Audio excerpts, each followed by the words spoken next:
good thing, but it has to be a good thing because I think one of the young have to remember is to have inquiring, inquisitive minds. And unfortunately, when we seem to get a little bit older, we seem to be less inquiring and less inquisitive and more happy to basically go with the flow. So I think, you know, if the youth are going to use the basis of the Quran and the Sunnah to derive legal requirements for living in the modern era. I mean, for example, Muslims need to know today, can they do heart transplants? Can they do blood transfusions? These were not issues that were discussed at the time of Prophet Muhammad, peace be upon him, because these issues were not there.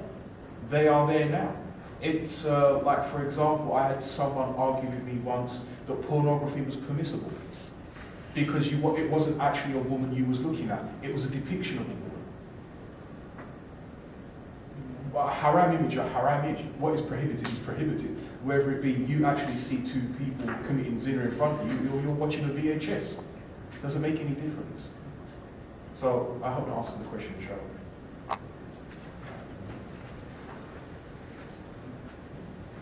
Where you asked where things are in the future. I think the important thing is that the law remains secular. But I think that it's important for governments to recognize that society is not secular. And that I think there's a lot of people with great religious conviction. And I think it's important for us to, as people of belief, I think the importance in the future is that people of faith, whatever that faith, work together on areas of common interest and common values and principles that we want to promote or want to teach or kind of maybe to inform or reach society with. So I think in the future it's very much that the law should, and primarily the law should guarantee that right of everyone of faith to express and live their faith, whatever it is in any society, in harmony. And that's the concern of the law. But that we shouldn't be afraid. And the other thing, the people of faith should not be afraid to be proud of their faith, to live their faith, to witness to their faith, whether it's Christian, whether it's Islam, whether it's Judaism, or whether Buddhism or Hinduism, whatever it is.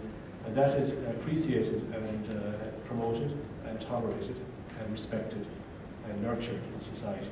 Because I think the great myth that has been created, that religion is divisive, religion creates hate, religion is a bad influence. I think it's important for people of all religious persuasion to be able to show, and we can only show that by witnessing together as a family of believers, respecting our differences, that religion is a great force for the good in our families, in our communities, and in our countries, and that we can do so much together. And it's important that we've made a lot of mistakes in the past. There's no point in us going back and picking wounds about the Crusades. There's no point in us going back. The great witness of John Paul II was to the great mea culpa, that is the Latin term for we are sorry for a lot of the sins of the past. We can't trap each other in our pasts. And atrocities were committed on all sides by extremists. And I think the important thing in the future is that any religion is not hijacked by the extremists and the fundamentalists.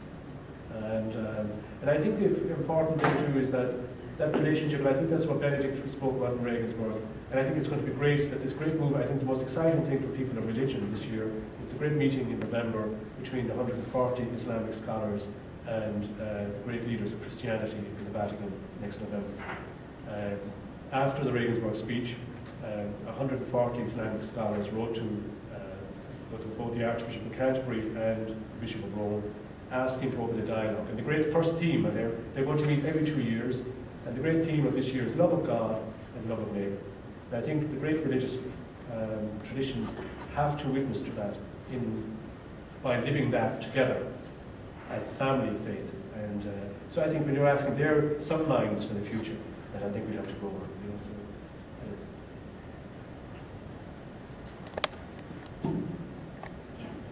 I have a question for Prof. Since I've been in Ireland, it's been a year now, and I live with 2 Irish guys, and I was very amazed.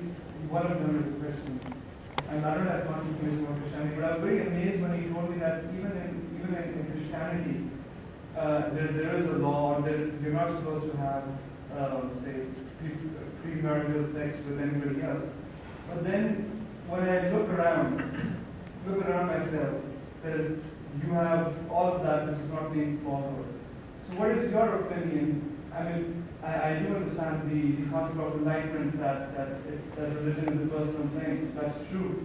But as humans, don't you think that there should be some direction, a little strictness, like in Islam? I know that if I've been scared a little bit, that if I don't do something good or if I do the wrong thing, God will punish me. So that scare is in my heart, which at this stage of my maturity, I now choose what is right and wrong. But how will this eventually be resolved? I mean, I think that people, whether they're Christians or Muslims, they're getting more away from religion. What is the church doing for that? What should be done for that? That they should not just come for Sunday masses and not because they're being forced to that. Because I know the law is separate, but I believe there should be some involvement of Christianity law in the public law. So these things at least get decreased. What is your opinion on that? I suppose that's where I'd say the distinction between, I don't think the civil law should concern itself with areas of personal morality like that. I mean, there's certain areas of morality, let's say we take very important ones like issues of life, that's fine. But personal morality, no, you're saying there, and I take your point, which is about the issue. I don't think religion or the reason for doing something should be out of fear. I think it should be out of conviction and maturity, which would say, and obviously that comes only sometimes after experience. Now, the position of the church and the position of the gospel is that sexual intercourse finds its proper place in a loving relationship, a stable loving relationship, which we call marriage, and which you share as marriage, the same as so I mean that doesn't change. So the principle is there. However, we are dealing with a society which has rejected a lot of those values, not just that value, but a lot of values, and the church still preaches and teaches that, but sometimes it is falling on deaf ears. I mean, it's not that it's not taught any less so, or it's not any less still the same. I think there is.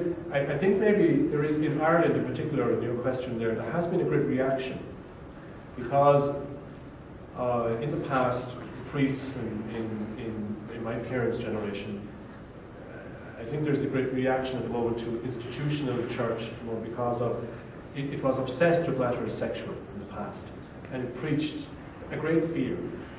And what happened is people began to identify religion with fear, and not out of choice or mature. And people weren't mature in the faith. And also, rather than also its morality began to focus too much on sexuality and not on all the areas of life, truthfulness, honesty, in every aspect of life. There was a great obsession with sexual matters, and I think there is a kind of social reaction to all that going on too, which is working itself out.